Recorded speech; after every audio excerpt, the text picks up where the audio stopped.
Ito po yung paraan kung paano gumawa ng placket sa polo barong. Pinold ko lang siya, yung pinaka front body niya. And then sinukatan ko ng 12 inches yung haba. And then nagmarking ako tig half inch magkabila. Wrong side po yung tela na yan. Diyan ako magpapasada. Ayan, nagmarking ako. Yan yung pinakasukat ng opening ng placket.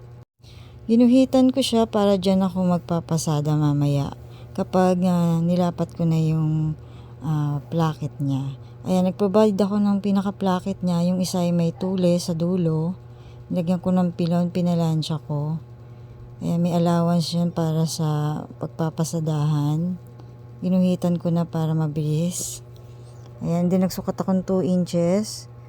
Yung 2 inches po na yan, dyan ako.